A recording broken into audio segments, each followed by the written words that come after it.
My name is Julian Ror, and if you had asked me that morning how solid my marriage was, I would have told you we were just going through a rough patch. Nothing more. Every couple has ups and downs, right?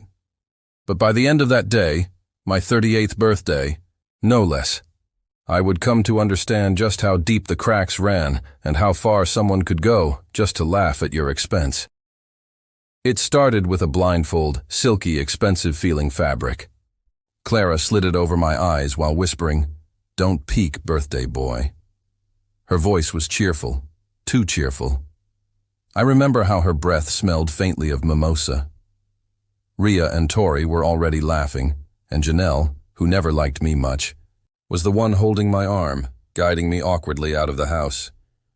"Just trust us," they kept saying as I stumbled down the steps and into the back seat of what I assumed was Clara's SUV.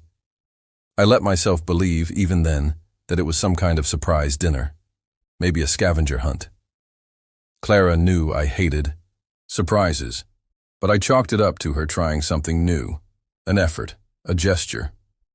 We drove for what felt like hours, along country roads, with no music, just the sound of them giggling, whispering, exchanging inside jokes I clearly wasn't part of, the kind of laughter that makes your stomach tense even when you're not the one they're laughing at, because it carries that sharp, toxic edge. I asked, "Where are we headed?" and got a chorus of, "You'll see," followed by more snickers. I could tell we were no longer near town. The air felt different, quieter, isolated. Then the vehicle stopped. Before I could say anything, someone unbuckled my seatbelt and tugged me out. Gravel crunched beneath my shoes. Cold wind hit my face. Okay, take it off," Clara said, her voice too high.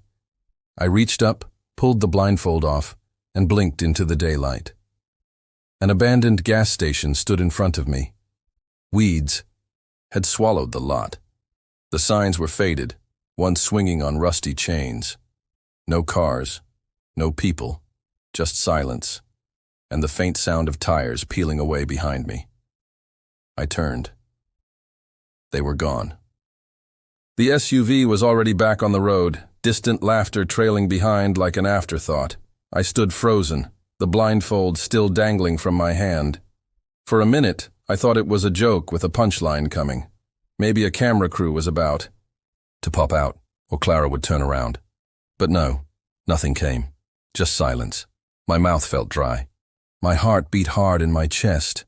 Not from fear, not yet, but from confusion, disbelief. I walked toward the building, pushing the door open just enough to see darkness and dust. It reeked of rot and rust.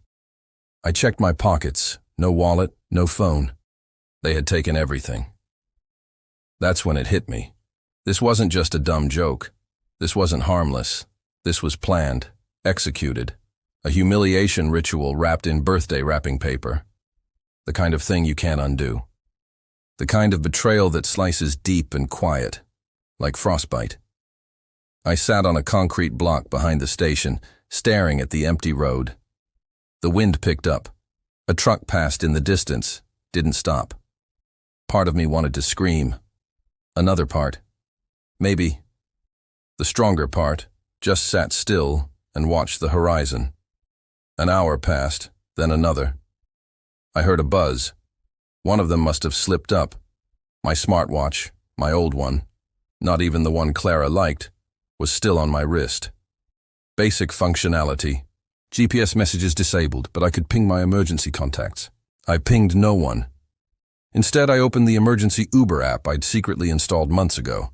Call it paranoia, call it instinct. But I'd been preparing for something like this, even if I hadn't known it. Clara had been drifting for over a year. Our talks turned into silence. Our dinners turned into awkward phone-scrolling contests. Every intimacy became transactional. And though I still wore the ring, my gut had already filed for emotional divorce. 10 minutes later, the car arrived. A beat-up gray sedan with a polite driver who asked no questions when I gave the name Devlin. I directed him to a small storage, unit 80 miles away, where I kept a go bag, Another precaution from the days I'd thought Clara was cheating but couldn't prove it. Inside, passport, cash, backup phone, new ID, and a single note I'd written to myself a year ago that said, "If you're reading this, it's time." I checked into a motel under a fake name, took a long shower, and while the water ran down my back, I didn't cry. I didn't rage. I didn't even feel hollow. I just felt ready. I logged into the offshore account I had quietly built through untraceable earnings from old tech contracts. I booked a private transfer to Miami. I sent a single text to a trusted lawyer friend with 3 words, "Initiate the exit." Then I lay back on the bed, eyes open, watching the ceiling fan spin slow circles, like the world was resetting itself. 2 days later, I boarded a yacht, leaving for Lisbon. My phone crushed and dumped in the water behind us. My name, my past. The man who once begged his wife to sit with him at dinner, that man drowned with it. No more Julian Ror. The wind was stronger out on the ocean, and I stood at the railing in borrowed sunglasses, watching the coastline vanish. I thought about Clara for a moment, her laughter, the way her friends had egged her on, how small they must have felt a need to make me feel even smaller. They didn't know it then, but that joke, that little prank they thought would break me, woke something else instead, a different version of me, a man who didn't need to come back, a man they'd regret ever trying to erase. You probably think, I vanished that day because of rage or heartbreak, maybe pride. But it wasn't any of those things, not exactly. What drove me to disappear wasn't just the betrayal. It was the realization that I had allowed it to fester, that I had seen all the signs, and still hoped love would make them mean something else. You don't get blindsided by someone unless you choose to ignore what's in plain sight. And I had ignored a lot. I knew Clara was cheating, not in the obvious way at first. No lipstick stains, no hotel receipts, no strange men calling at night. No, Clara was more careful than that. Her betrayal started with secrecy. A phone that was suddenly always face down, girls' trips with no photos, phone calls that went silent when I entered a room, laughter that wasn't for me. And her eyes, they stopped softening when they looked at me. They studied me instead, like I was a problem to solve or a mistake she wasn't sure how to walk away from yet. I remember one night in particular. I had just come home from a late shift, working extra hours at a job she thought was a dead end. She was on the patio with Ria, and they didn't hear me come in. I overheard Clara laughing, saying, "He still thinks I'm planning a trip for his birthday. God, wait till he sees what we've got in store." Ria cackled and said something about a gas station, but I didn't catch the rest. What I did catch was the tone, that cold, gleeful cruelty. I stood frozen just inside the doorway, my keys still in my hand. I could have walked out that night, could have confronted her, demanded answers, but I didn't. I made a different decision, a quieter one. I began to prepare. I started moving money first. Clara had no idea I still had rights to the back end, code of the software I helped develop years ago. She thought I sold my stake after our startup folded. What she didn't know was that I retained licensing rights under a silent partner name when I used to funnel revenue into offshore accounts. It wasn't criminal, just forgotten paperwork she never bothered to look at. By the time she was laughing on that patio, I had already secured 5 figures in a Cayman account. Then I started documenting every text message she sent, every conversation. She had on speakerphone when she thought I wasn't listening. I copied data from her laptop one night while she was in the shower, screen recordings of her WhatsApp chats with Janelle, discussing some birthday master plan, and how they couldn't wait to see his dumb face when he realizes it's not a party. They called it a reset, a way to shake me out of my comfort zone, as if abandoning someone in the middle of nowhere was a wellness retreat. I made backups, printed copies, saved evidence to encrypted USBs, and uploaded copies to cloud accounts under names only I knew. At first, I didn't know what I'd do with it, but every betrayal has a tipping point, and theirs came on my birthday. By the time I sat on that motel bed in Key Largo with my old duffel bag and clean identification, I wasn't thinking about revenge. I was thinking about escape. Total, quiet escape. Not running in fear, but walking away like a man who's been sitting in a burning building for hours and finally stands up. I didn't leave a note, didn't send a message. I just deleted myself. I used a temporary phone and called in favors. One of them was from a guy I helped years ago when his company faced a hostile takeover. I got him out of it with a last-minute algorithm audit that saved his back-end security. He owed me. He sent a yacht. As I waited for the transfer to Miami, I stayed in that dingy motel room watching local news. That's when the headline popped up. Local man missing. Birthday prank gone too far. I watched footage of Clara crying outside our house. Ria stood beside her, eyes downcast, clearly trying to look remorseful. Janelle, on the other hand, was giving the camera the performance of a lifetime, saying I just stormed off and that it wasn't supposed to go that far. They thought I was sulking. They thought I'd show up, tail between my legs, grateful to be let back into their lives. They didn't understand that I had stopped being theirs the moment they drove away.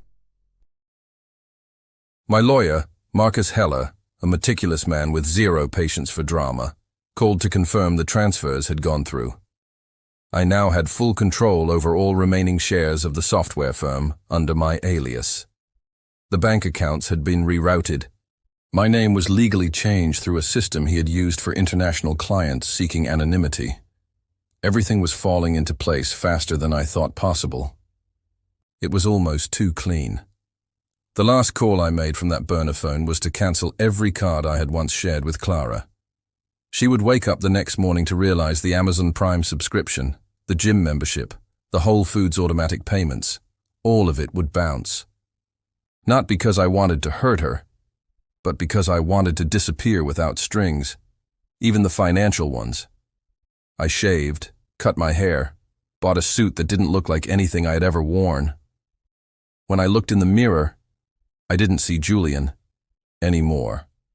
I saw someone leaner, sharper, someone who didn't need to be understood anymore. That night, as the boat pulled away from the Miami shore, I stood at the edge of the deck and dropped the phone into the water. It didn't splash. It just vanished. The stars were brighter at sea, the wind colder. I didn't know exactly what I was sailing toward, but I knew it wasn't her. What they thought was a joke, the kind of cruelty you laugh about over drinks, they would remember for the rest of their lives. Because while they were mocking me in that SUV, thinking I'd chase them like a lost puppy, I was already halfway gone. And the best part? They had no idea the man they left behind wasn't just walking away. He was erasing them. From the small, dusty motel in Key Largo, I watched myself vanish. I remember lying on the creaky bed, the springs stiff beneath my back, staring at the old ceiling fan as it spun. Each rotation felt like a countdown to what? I didn't know exactly. Freedom, maybe, or the unraveling of everything I had been before. Julian Ror, the man who smiled through silence, who forgave when he should have walked, who believed loyalty meant staying even when it hurt. That version of me was flickering, out like a weak light bulb.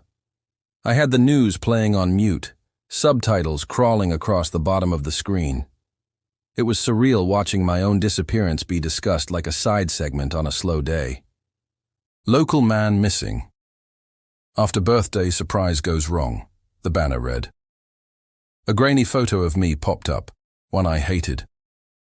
My eyes were half shut, and Clara had posted it 2 years ago with the caption, "My sleepy bear." The kind of thing that had seemed endearing at the time. Now it looked like a joke I had been part of without knowing. They were spinning it as a misunderstanding, an accidental abandonment. Clara stood on our front lawn, giving a tearful statement to a reporter, her face blotchy but dry. Her voice had that same tone she used when she lied to our neighbors about why we missed their housewarming party. Soft, regretful, performative. It was supposed to be fun, a memory. We never thought he'd actually leave. You never thought I'd leave, Clara. That was the problem. You thought I'd always stay, always swallow the disrespect, always be the man who absorbed the blows and kept smiling through it. But the thing about quiet men is we feel everything. We just don't show it. And once we decide we're done, we really mean it. I flipped through the channels, looking for more coverage. One local station had brought on a psychologist to talk about the impact of public pranks on adult mental health. They showed a still of the gas station where I'd been dumped, its cracked concrete, the broken pump, the wild grass crawling up the sign like nature itself had given up on the place. That was where they'd left me, like trash. My Uber receipt was still open on my tablet, $87.56 for the ride back to civilization. That's all it cost to get away from the mess they'd made. Meanwhile, in the shadows, my plans were moving. While Clara filed reports, I had already boarded the yacht out of Miami. I wasn't just disappearing. I was transitioning. There's a difference. People who disappear leave holes behind. People who transition quietly fill new spaces, new names, new paths without leaving fingerprints. And I had no intention of returning. I used the satellite connection to finalize the last of my arrangements. My lawyer, Marcus, confirmed it. The liquidation of my silent shares in the tech firm had gone through. I was no longer a partner on paper. I had been scrubbed. The funds were now secured in diversified accounts across Europe and Asia, untraceable, unlinked.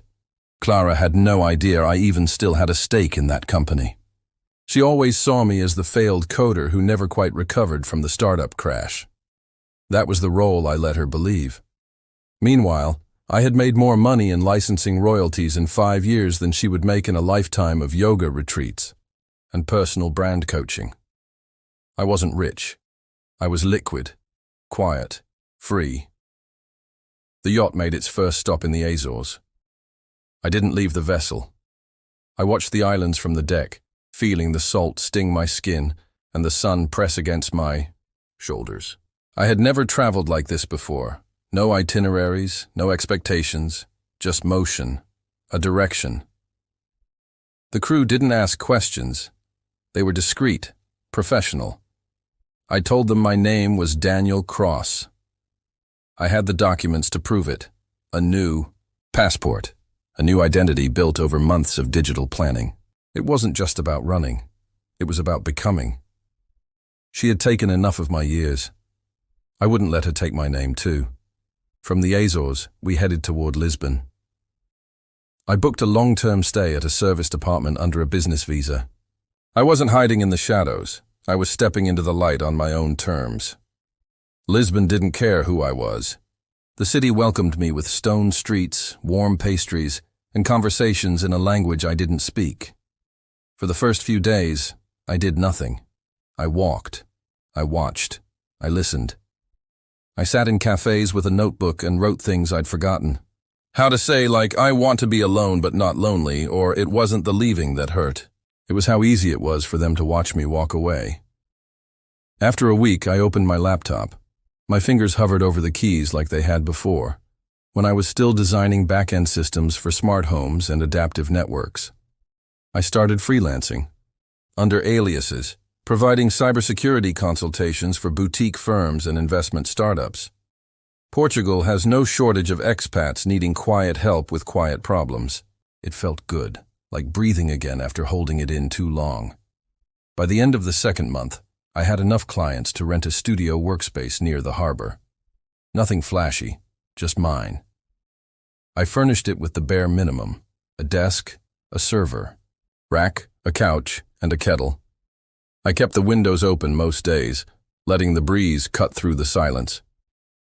It was in that office, on a rainy Tuesday, that I met her, Luciana. She wasn't looking for me, not really. She had come in asking for a referral. A fellow consultant told her I fixed problems quietly. She wore confidence like silk, calm, composed, curious. She told me her father was an investor, old money, cautious, and tired. She wanted to modernize their portfolio with digital assets and green infrastructure. I didn't tell her much about myself. I didn't have to. She wasn't interested in the past, only performance. We worked together first, then we talked, then we laughed. I had forgotten what that felt like. Real laughter, not the mocking kind that rolls off the tongues of people who think pain is funny. The kind that surprises you, that reminds you you're still alive. I didn't tell Luciana about Clara or the gas station or the birthday. Not then, maybe not ever. That part of my story belonged to a man I no longer claimed. I had burned the metaphorical house down. I didn't need to show her the ashes. Instead, I built something new. I named my new consulting firm Veritas Analytics, Latin for truth. It wasn't a jab at Clara. It was a promise to myself. By the time the 3rd month passed, I had stopped wondering what they were doing back home. I didn't care about the news coverage anymore. I didn't check my old social media accounts. I let the world forget me while I remembered who I was. Julian Ror had vanished. Daniel Cross had arrived. And for the first time in years, I felt no need to explain either man to anyone. Europe doesn't ask questions, at least not the kind I was used to, drenched in judgment or hidden behind concerned smiles. In Lisbon, people mind their business. They talk if you want to talk. They leave you alone if you don't. For a man like me, someone shedding the skin of a life gone wrong, it was perfect. I became Daniel Cross in every way. The new name rolled off my tongue easier the more I said it. My passport matched it, my business cards. Even the bank account Luciana helped me open for our new firm. After a while, I forgot what it felt like to flinch when someone called out a name I no longer answered to. Julian Ror was just a ghost now, one I left behind at that gas station on Route 19. My studio near the harbor evolved into more than a workspace. It became a sanctuary. The sea breeze drifted through open windows, and the faint echo of fado music from nearby cafes filled the air at night. I worked alone at first, fingers dancing across the keyboard late into the evenings, building security frameworks for clients who paid in Bitcoin, wired euros, and sometimes just trust. I didn't need much, just purpose and silence.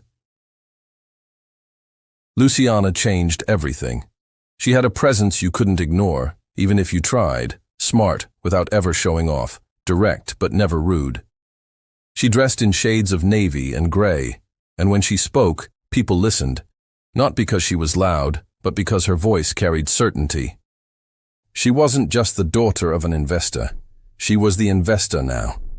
Her father had retired quietly. Where others made noise, she made moves. We had met a few times already when she asked to meet again, this time over dinner. Strictly strategy, she'd said. I didn't argue. I liked being around her. She didn't poke around my past, didn't ask why I preferred cash or why I never shared social media. Luciana dealt in results, and I gave her exactly that.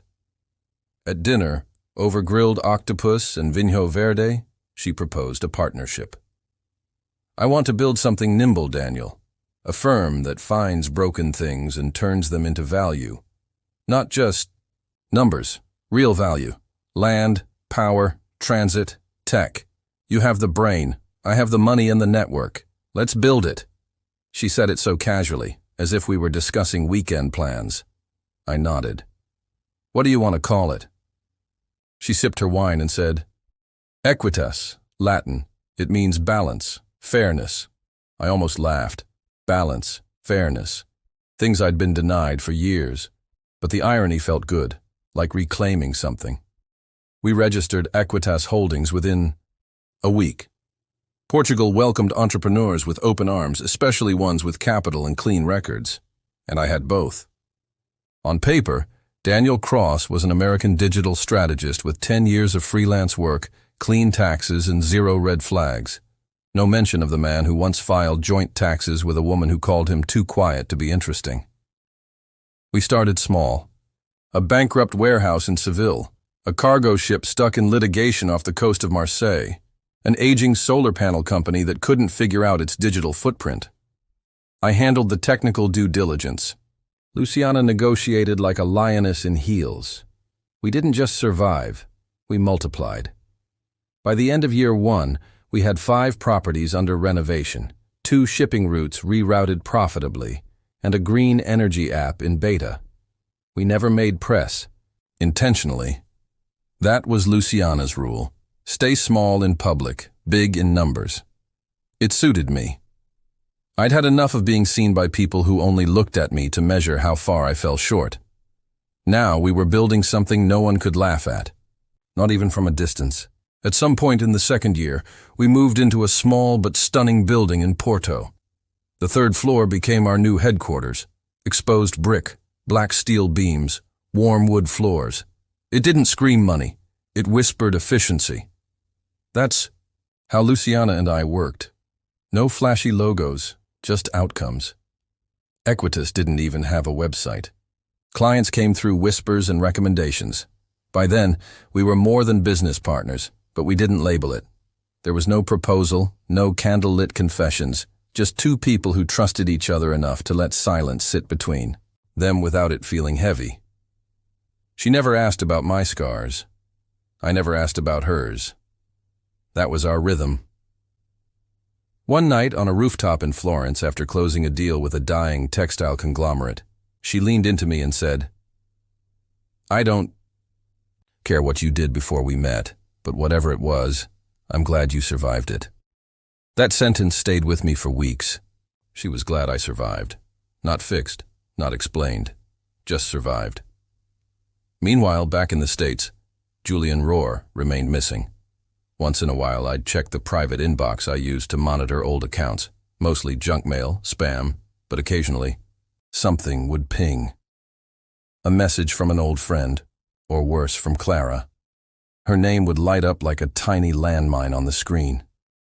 "Julian, if you see this, just know I didn't mean for it to go so far." Or, "Please come home. I made a mistake." We all did. And my favorite, "You left me without a word." That was cruel. Cruel. They had laughed while I stood blindfolded in front of a decaying gas pump. They drove off like I was the punchline in a sketch they wrote for their own amusement. Now she wanted apologies, explanations. I never replied, but I didn't delete them either. I let them sit there like artifacts in a museum, not to relive, but to remember.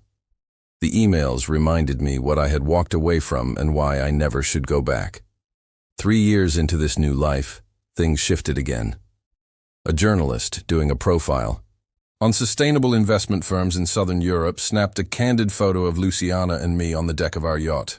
It was meant to be background fluff, but the image, me in sunglasses, Luciana beside me in white, laughter frozen midair, ended up circulating in the business section of a small international outlet. I didn't think much of it until a week later. I opened that private inbox and saw her name again. Clara. Subject, "I saw you." Message, "Is it really you? Are you alive? I don't understand. You left me thinking you were gone forever. Please say something." The past had found me. But I wasn't scared. Let them look. The man they thought they buried was still here, and he was no longer hiding.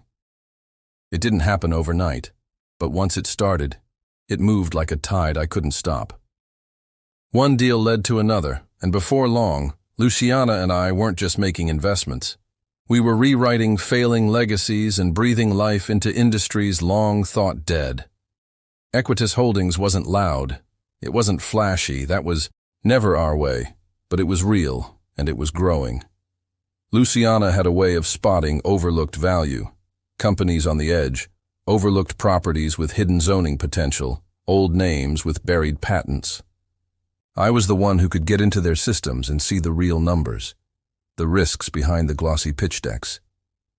While she sat at long tables sipping espresso with men twice her age, charming them into signing over their empires, I was the one, quietly restructuring their infrastructure, fixing their mess, and making them believe it had all been their idea in the first place.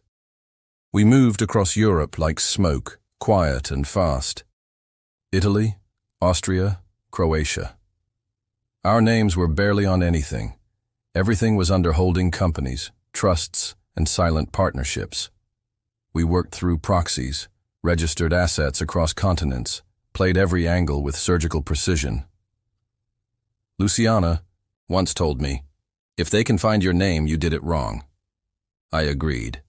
But with every success, I also buried the past a little deeper. Julian Ror, husband of Clara, victim of a cruel birthday joke, the quiet man at the dinner table who laughed too softly and loved too hard. That man had no place in the world we were building. He had become a memory I didn't speak aloud, a ghost I refused to give breath to. I hadn't said Clara's name in over a year. I hadn't needed to. Her shadow didn't follow me anymore, until the day we signed the largest deal of our lives. It was a multi-phase acquisition involving 3 distressed logistics chains in Eastern Europe, the kind of thing that could become a billion-dollar pipeline if handled right. We hosted the final round of talks at a villa in Majorca. Everything was planned down to the minute. Who arrived when, what they saw, who they shook hands with. I wore a navy suit, the same one I'd had tailored in Rome. I still kept my cufflinks. Plain, understated, like me. Luciana stood next to me during the signing, beaming with quiet pride. "You built this backbone, Daniel. I just put the skin on it." I smiled, but said nothing. I had learned to let the silence say more. Later that night, we stood on the balcony of the villa, sipping wine. The sun was dying over the sea, casting gold over everything it touched. Luciana turned to me and said, "Do you ever miss it? Your old life?" The question stopped me. She had never asked anything like that before, and I never thought I'd hear her voice say the word miss in relation to a past we never spoke of. "I don't miss it," I said slowly. "I remember it. But remembering doesn't mean wanting it back." She nodded. "That's fair. I've always wondered, what kind of pain makes a man start over so completely?" I looked at her, and in that moment, I wanted to tell her everything. The gas station, the laughter, the blindfold, how I'd stood there waiting for love to turn around, only to realize it never would. But I didn't, because I didn't want her to look at me with pity. I wanted her to see me as I was now, not as the man I had once been at the mercy of someone else's cruelty. So I kissed her instead, and we let the conversation drift out to sea. The next morning, while reviewing analytics in my Porto office, I got a ping on an old server account. It was one of the digital traps I'd left behind just in case, a backdoor connected to an alert system that scanned for image matches on public databases. The photo that triggered it was the same one from the Mallorca dock, me and Luciana, relaxed and radiant, smiling without effort. It had made the rounds again, picked up by a mid-tier business blog covering Europe's quiet powerhouses. My name was still listed as Daniel Cross, co-founder of Equitas, but the face recognition had done its job, which meant someone else might have recognized me too. I logged into the burner inbox I hadn't touched in months. There they were, new messages. Clara, Ria, even Janelle, who had once said I was too emotionally dependent to be a real man. Clara's first message was short. "Is it really you?" The second came an hour later. "I didn't recognize you at first, but now I'm sure it's you. Julian." I don't know what to say. By the third message, the tone changed. "You abandoned me. You left without a word. I searched for you. I cried for you. You don't know what I went through." Ah, there it was.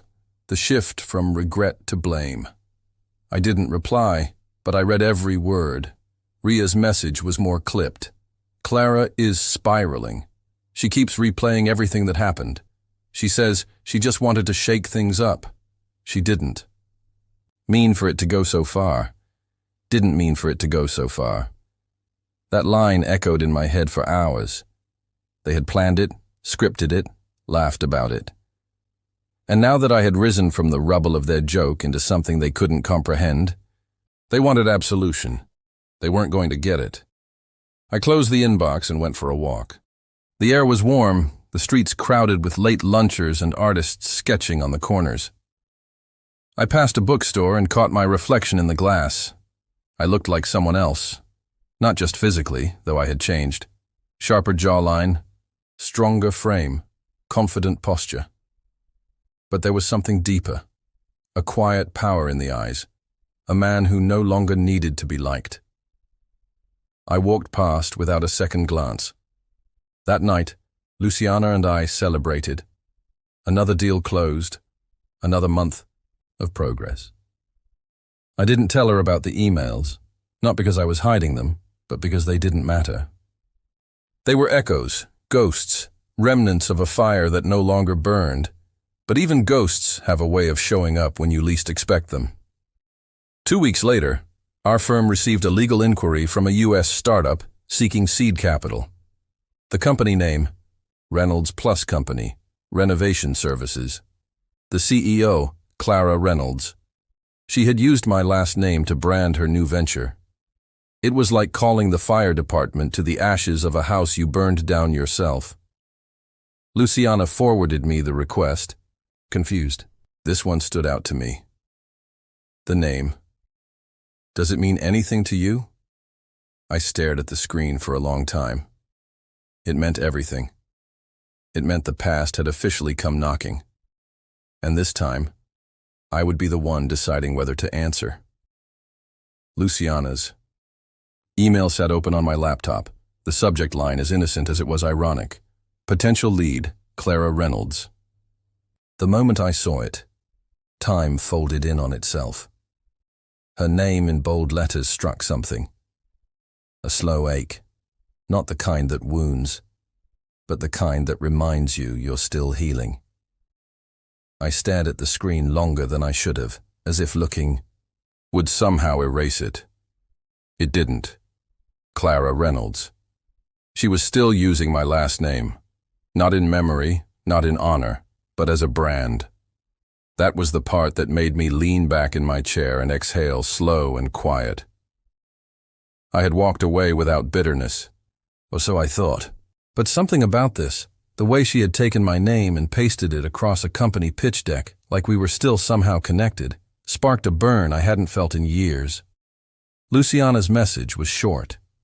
Small, US-based renovation firm, seeking European capital.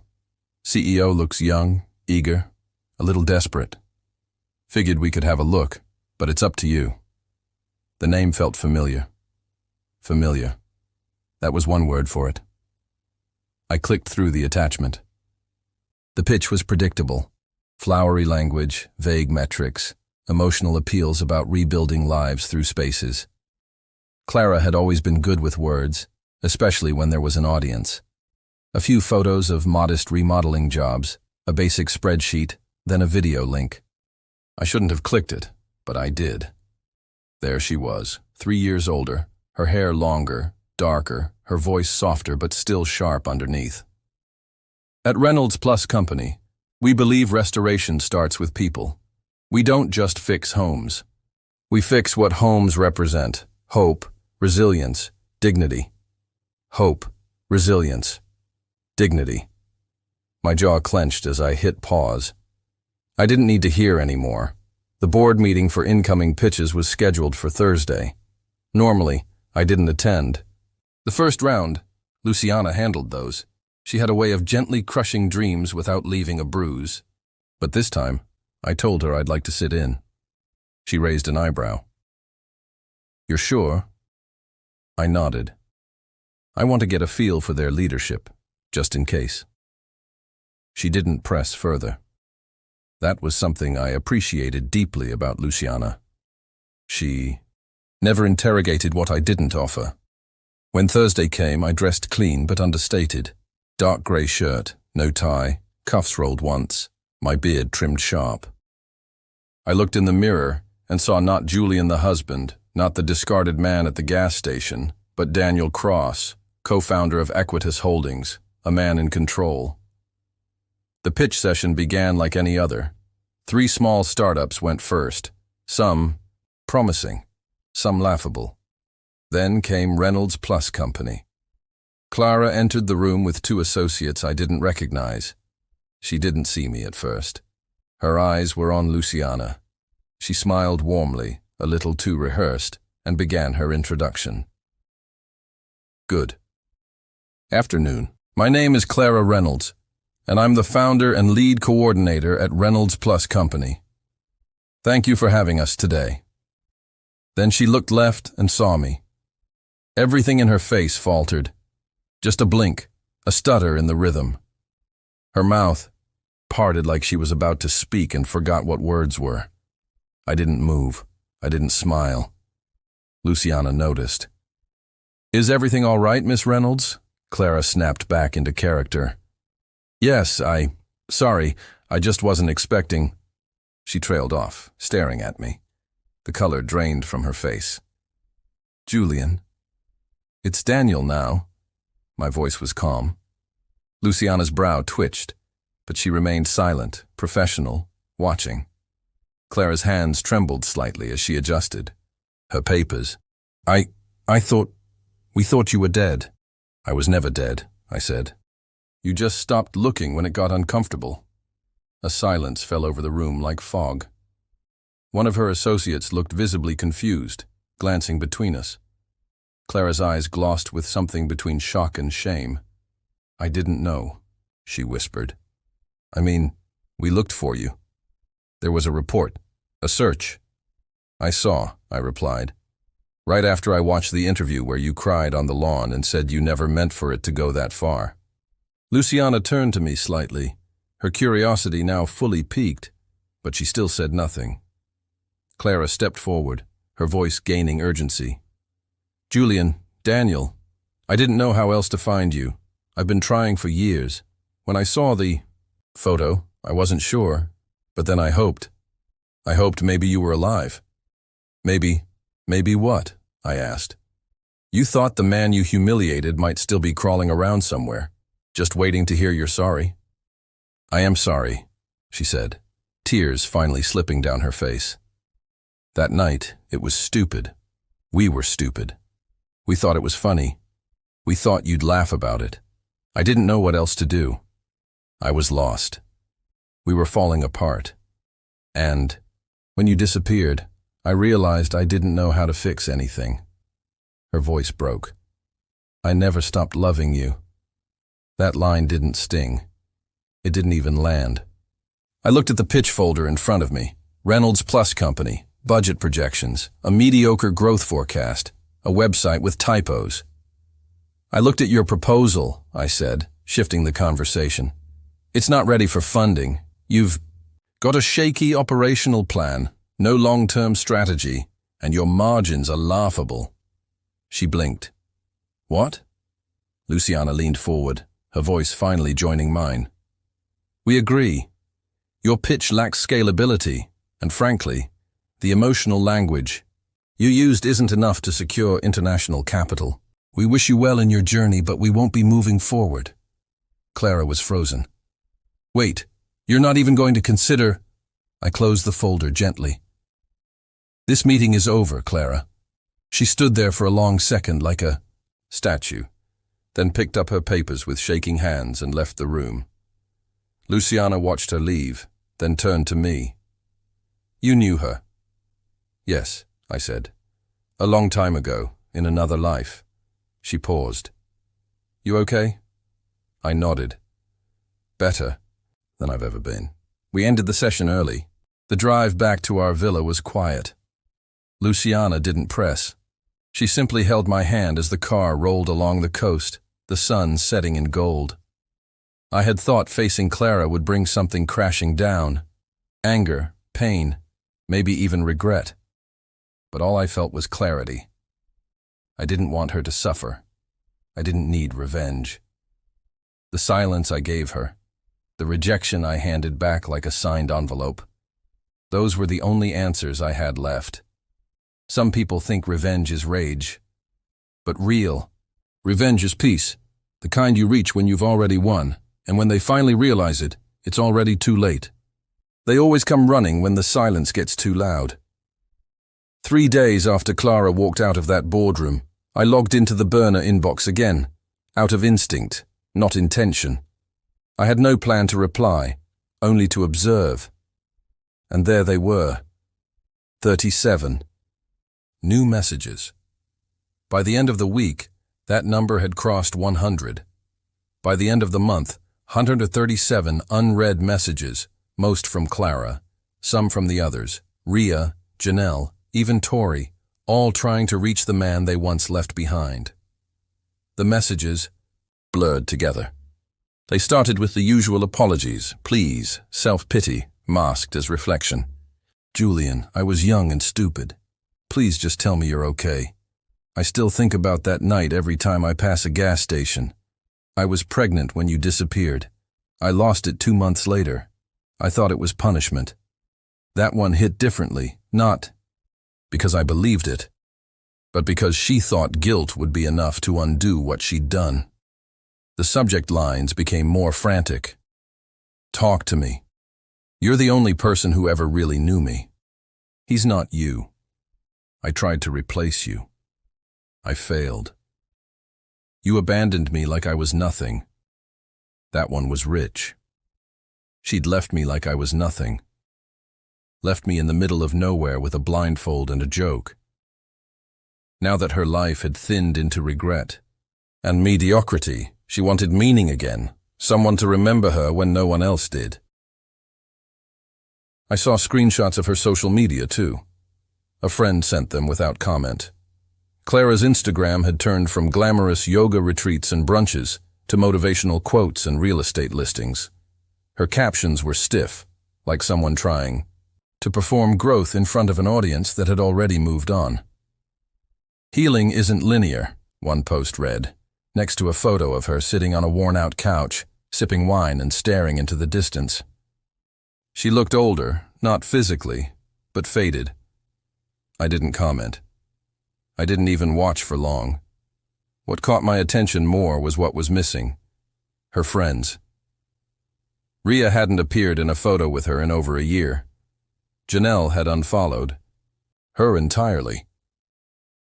Tori got married and didn't invite her.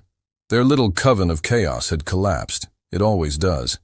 They built their friendship on a shared hobby, mocking the people they thought were beneath them. They laughed hardest when someone else fell. But now that they were the ones left behind, jobs lost, relationships failed, youth fading, they had no one to mock but each other. And that never lasts. Clara had moved too. Gone was the big house I paid half for, the kitchen I remodeled with my own hands. She'd sold it during the 2nd year of my disappearance. A neighbor told me it went for a fraction of what it was worth. She seemed rushed to get out, they said. Didn't even say goodbye. Now she lived in a modest condo, judging by the background of her videos. Her once meticulously curated life had shrunk into something quieter, humbler, but not peaceful. You can see the difference in people. Some accept their simplicity. Others are haunted by what they once had. Clara was haunted. She dated a few men. I saw that too. One in particular, some real estate broker with a perfect smile and no depth. They posed in matching outfits once, holding champagne flutes in front of a fake New Beginnings banner. But even through the filters, you could see it. She was trying. Not loving, not living, just trying. One night, maybe out of morbid curiosity, I watched a video interview she did for a local business podcast. She was promoting Reynolds Plus Company, spinning a story about how pain had taught her resilience, how losing someone she loved had made her realize what truly mattered. She never said my name, but she didn't have to. Her voice broke when the interviewer asked, "If you could go back and undo one thing, what would it be?" She paused for a long time, then said, "I'd never have let laughter replace kindness." That line stayed with me, not because it was deep, but because it finally told the truth. She didn't regret what she did because it hurt me. She regretted that it ruined her. And that's what they never understand. People like Clara don't feel guilt the way the rest of us do. They feel the absence of praise, the loss of admiration, the sound of applause fading. Once they can't be the center of your world, they scramble to rebuild the illusion, even if they have to drag your name through the ashes to do it. Luciana noticed the shift in me. "You've been quiet this week," she said one evening as we watched the sun set over Lake Como. We had just finished a presentation for a green tech initiative, and she'd poured us both a glass of something golden and smooth. "Old ghosts," I said simply. She studied me. "Want to talk about it?" I shook my head. "No, I just wanted to see how far they've fallen." Luciana smiled faintly. "And they're still falling." She clinked her glass against mine. "Then don't catch them." And I didn't. The next morning, I woke up to find a voicemail in the inbox. Clara. Her voice cracked as she spoke. "Julian Daniel, I don't know who you are anymore, but if there's even a piece of you that remembers who we were, please, call me back, even just once. I need to hear you say it, that you're alive, that you're okay, that I'm not losing my mind." I listened to it once. Then I deleted it. I looked around at the room we were staying in, floor-to-ceiling windows, minimalist design, quiet breeze outside, the kind of peace that doesn't beg for noise, the kind of life I had built without apology. I walked out to the terrace, sat beside Luciana, and handed her the morning brief. She kissed my shoulder lightly and asked, "All good?" I nodded. Better than good. I didn't feel vengeance. I didn't need justice. What I had now was better than all of that. I had distance. I had silence. And they had 137 unanswered messages echoing into nowhere. The past has a funny way of circling back when it knows you've finally stopped caring, like a moth banging on a window long after you've turned off the light. When the email came through, Luciana's assistant about a potential partnership request from a small US-based renovation startup, I nearly dismissed it without looking, until I saw the name again. Reynolds Plus Company. This time they weren't just applying for funding. They were requesting a seat at our expansion table, a pilot project in Eastern Europe that would bring their services under our brand umbrella. On the surface, it looked like a low-risk pitch. But beneath the numbers, I saw something deeper: desperation. Clara wasn't looking for a partnership. She was looking for a lifeline. The irony tasted bitter in my mouth. After everything, she still wanted to wear my name, literally this time, under the illusion of forward momentum, as if the past was a fog she could outtalk by smiling enough and pitching the right language. But I wasn't the man she knew anymore, and I didn't owe her a single rope. Still, I told Luciana I wanted to take the meeting myself. "Are you sure?" she asked carefully, studying my face. "I am. I just want to hear how she plans to sell the thing she buried me under." Luciana raised an eyebrow. "That sounds loaded." "It's not," I said. "It's closure." She didn't question it after that. She trusted me in a way Clara never had, because Luciana didn't need to control the narrative. She didn't need to explain who I used to be to understand who I had become. The day of the meeting, I dressed with intent. Dark slacks, crisp white shirt, sleeves rolled once, clean watch, no tie. Professional but relaxed. Not armor, presence. My reflection in the glass didn't lie. I looked like a man who no longer flinched at old ghosts. We held the meeting in one of our private conference rooms in Porto. Big windows, minimal distractions. Let the light in. Let the truth sit where it needs to. I arrived 10 minutes early, reviewing their latest financials. Flat growth, a shaky second quarter, staff turnover, and 2 canceled contracts. Reynolds Plus Company was bleeding slowly. Clara had built it on charm and borrowed ideas, but the foundation was cracking. No innovation, no scalability, no substance behind the branding. A knock. My assistant opened the door and gestured. "They're here." I stood as they entered. Clara walked in first. She stopped the moment she saw me, like her feet betrayed her brain. She hadn't expected me to be the one sitting at the head of the table. Her breath hitched. "Julian," she said. "Daniel," I corrected smoothly. "You're late," she swallowed. "There was traffic. You didn't expect me to be alive. Yes, we've covered that." Her partner, a soft-voiced man named Miles, stepped forward to introduce himself. "We really appreciate you making time for us, Mr. Cross."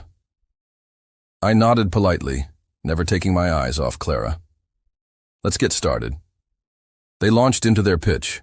Miles did most of the talking. Clara chimed in where she thought it mattered. Branding strategy, community engagement, some emotionally tailored jargon that sounded more like therapy than business. I didn't interrupt. I let them talk. Let her sweat. Let the silence grow, heavy between her sentences. When they finished, I took a long pause, then closed the folder in front of me. "Reynolds Plus Company is not a scalable venture," I said calmly. "Your model is dependent on shallow market trends and sentiment-based marketing. Your revenue is inconsistent, and your messaging lacks technical foundation. There's nothing here worth investing in." Miles looked stunned. You thought I'd do your homework," I interrupted gently. "You're asking to expand under a company whose founders built everything you tried to imitate, without shortcuts or sentimentality." I turned to Clara, then. "And as for you?" She looked up, pleading. "Please don't do this." "You already did," I replied. "The day you blindfolded me, drove me to an abandoned station and laughed as you left me there. This is your echo trying to catch up." Tears filled her eyes. "Julian, I made a mistake." "No, a mistake is forgetting an anniversary. A mistake is burning dinner. What you did was a decision, a planned, filmed, posted event, a public humiliation. You served me on my birthday and called it a joke. And now you want to sit at this table and ask for capital as if none of that happened. I didn't know you'd come back like this. I didn't know you'd be—" She trailed off, staring at me like she couldn't make sense of what stood in front of her. "Successful," I offered. "Whole. Better without you." She nodded slowly. "Yes." I leaned back, letting the words settle in the room. The silence wasn't cruel. It was earned. "There's nothing left here, Clara. Not business, not history, just memory. And I've already moved on from that." Miles cleared his throat awkwardly. "So, this is a no?" I looked him dead in the eye. "It's more than a no. It's the door you'll never walk through again." Clara's hands shook as she gathered her notes. "Please," she whispered. "You don't have to forgive me, but just say something kind, something human." I stood, pushed the folder toward her. "Rejection is the kindest answer I can give you now." She flinched like I'd slapped her, but I didn't shout. I didn't gloat. I let her walk out with whatever dignity she could still carry. Luciana was waiting for me in the hallway when I emerged. "How'd it go?" she asked. "Expected," I said. "And finished." She placed a hand gently on my chest, over the spot where my heart used to ache. "You okay?" "I finally am," I said. We walked to the elevator together.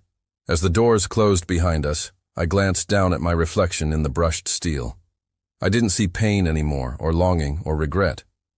I saw a man standing where a broken one used to be, a man who walked back into the fire, not to burn, but to prove it had no power over him anymore. And I walked out untouched. I didn't expect her to follow me. But 3 days after the meeting, I saw her again. Not in a boardroom, not behind a pitch deck. This time, she was waiting in the lobby of our office building, standing just outside the glass doors like someone trying to walk into a life that no longer belonged to them. My assistant buzzed through the intercom. "Mr. Cross, there's a woman downstairs. She says she won't leave until she speaks with you. Should I call security?" I closed my laptop slowly, already knowing who it was. "No, let her up. One time, 10 minutes." Luciana was away in Zurich for a renewable summit. I was alone in the Porto office. the late afternoon sun spilling through the windows like amber wine. I hadn't thought about Clara since the pitch. I truly believed it was over, but something in me, maybe curiosity, maybe that last piece of humanity I hadn't completely buried, said, "Let her speak." When the elevator doors opened, she stepped out like a ghost, unsure if she was haunting or asking for mercy. She looked different this time. Less polished. No blazer, no heels, just a simple blouse, tired eyes, and that nervous way she used to chew the inside of her lip when things got too quiet. "Julian, Daniel," she said softly. "Thank you for letting me come up." I nodded once and gestured toward the chair across from me. She sat down like she wasn't sure if the floor would hold her. For a moment, neither of us said anything. Then she exhaled deeply and asked, "Why didn't you come home?" That was her first question. Not, "Are you okay?" Not, "Where have you been?" Not even, "Do you forgive me?" No, her first question was about her. I leaned forward. "Home stopped being a place the moment you used it to humiliate me." Her eyes filled, but I kept speaking. I had waited too long to be clear. "You didn't make a mistake, Clara. You made a plan. You talked to your friends. You recorded it. You laughed. You posted it in a group chat. You shared it like a meme." "I know, I saw the screenshots." She dropped her gaze. "I know, I've been living with that guilt every day." "No, you haven't," I said flatly. "You've been living with the consequences. That's different." She looked up, blinking fast, as if trying to keep herself from breaking. "I came to say I'm sorry. Not because I want anything. Not because I think you'll forgive me. But because I need to say it." I didn't stop her. "After you disappeared," she said, voice trembling, "I told myself it was your fault. That you overreacted. That you were just trying to punish me. But over time, I stopped being able to lie to myself. I remembered your face when we drove off. You weren't shocked. You weren't angry. You were done." She wiped her face with the sleeve of her blouse. "I thought that was the worst part, realizing I had pushed you to the edge. But the worst part was watching you rebuild without even looking back. I saw the pictures. Monaco, Florence, Lake Como. I saw you with her. You look like someone I never got to meet." I leaned back, letting her speak. "I came here because I needed to face the man I lost. Not to get him back, but to see what he became." I studied her, really studied her. Not with love, not even hate, just quiet observation. "You want honesty?" I asked. She nodded. So I gave it to her. "I loved you more than I loved myself. That was the problem. I thought loyalty meant swallowing disrespect. I thought being patient made me a good man. But what I really was invisible to you, to your friends, to everyone who laughed that day. I became someone none of you had to see as real. Just a prop in a prank." Her tears were flowing now, freely, quietly. "I left," I continued, "because staying would have destroyed me. Not physically, not financially, but piece by piece. I knew if I didn't walk away that day, I'd always be waiting for the next time you made me feel like I wasn't enough." Clara's hands were folded tightly in her lap, knuckles pale. "I don't hate you," I said. "And I don't want revenge. I'm not even angry anymore. I'm something worse, Clara. I'm indifferent." She nodded slowly, as if she'd expected that, hoped for anything else. "I kept your name," she said quietly. "Not out of spite. It was the only part of you I could still carry." "Then put it down," I said, voice steady. "Let it go. Let me go." We sat there in silence, the kind that felt like a clean ending, an unnecessary silence. She reached into her bag and pulled out an envelope. "I don't expect you to read this now," she said. But I wrote it the night I saw your picture in Monaco, just in case I ever saw you again." She slid it across the table. I didn't touch it. "I know I can't be forgiven," she added, "but I wanted to say goodbye properly this time. Not in laughter, not in cruelty, just as me." I stood then, slowly, signaling that it was time. She got up too, brushing her hair from her face, eyes rimmed red. At the elevator, she turned and looked at me one last time. "You became someone incredible." I said nothing, just nodded once, then watched as the doors closed between us for the final time. Back at my desk, I stared at the envelope for a long time. I didn't open it.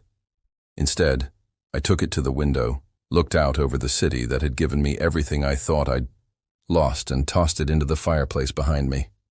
The flames swallowed the past without question, and I didn't need a single word from her letter to know what it said, because I had already lived the answer. Peace isn't found in what people say when they're sorry. It's found in knowing you no longer need to hear it. The sky over Porto that morning was pale gold, thin clouds stretching across the horizon like silk. I woke early before the city stirred, and stood at the terrace window of our apartment with a quiet cup of coffee in hand. The sea was calm, the air was clean, and for the first time in years, my mind was still. It had been a week since Clara walked out of my office for the last time. 7 full days of silence, no emails, no calls, no unexpected visits, no emotional blackmail disguised as closure. She was gone. And unlike the day she drove away laughing from that gas station, I didn't need her to look back. That was the day I realized I had finally crossed the threshold. I wasn't surviving anymore. I was living. Luciana returned that afternoon from Zurich. I met her at the private terminal, watched her stride through the glass doors with that quiet, powerful grace that never failed to ground me. She wore a soft navy suit, hair tied back, sunglasses perched just right. When she saw me, she smiled. No hesitation, no performance, just presence. "Miss me?" she teased. I leaned in, kissed her cheek. "Always." We drove home together, her hand resting on my knee like it always did when we were both quiet but connected. She updated me on the Zurich talks, the new green tech portfolio, the private dinner with the German investors. I listened, nodded, offered insights, but part of me was just watching her. This woman who had met me as a ghost and stayed long enough to watch me become flesh and blood again. That night, we opened a bottle of wine we'd been saving since Capri. We sat on the balcony under string lights, our feet touching beneath the table, soft music playing from a speaker by the door. "Have you heard from her?" Luciana asked gently. I nodded. "Once. She came to the office, said goodbye." Luciana studied me for a moment. "Are you okay?" I met her gaze. "I'm free." She smiled. One of those deep, satisfied smiles that meant she didn't need to ask more. She trusted my answer. She knew the cost. After dinner, I walked down to the beach alone, just needed to breathe, to mark the end of a story I had carried in my bones far too long. The sand was cool beneath my shoes, and the waves lapped like a slow metronome against the shore. I stood at the edge, hands in my pockets, and let the wind rush over me. In my mind, I returned one last time to that gas station.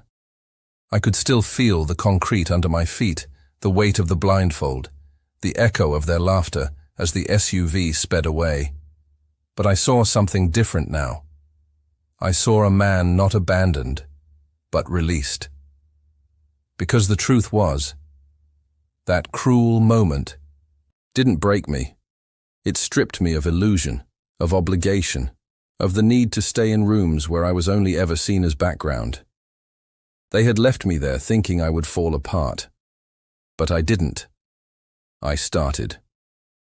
That's what they never expected.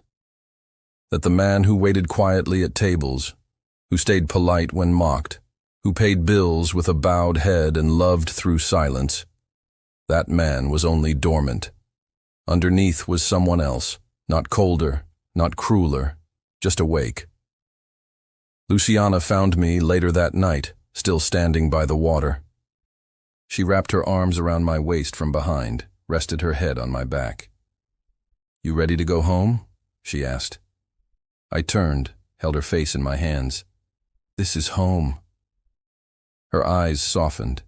She kissed me slow and deep, like she understood that this moment wasn't about her.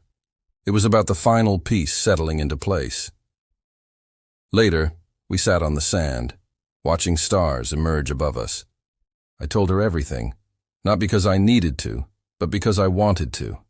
The gas station, the blindfold, the betrayal, the silence, the pain, and finally the choice to vanish, to become someone new. She listened without interruption, no gasps, no pity, just presence.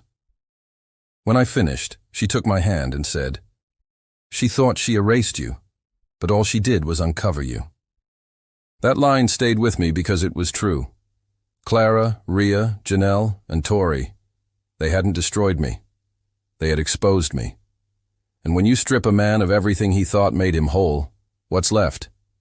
We hosted summits, advised governments, partnered with organizations focused on legacy restoration and equitable development. We built schools in regions others ignored. We funded tech centers in forgotten cities. We used silence to build signal.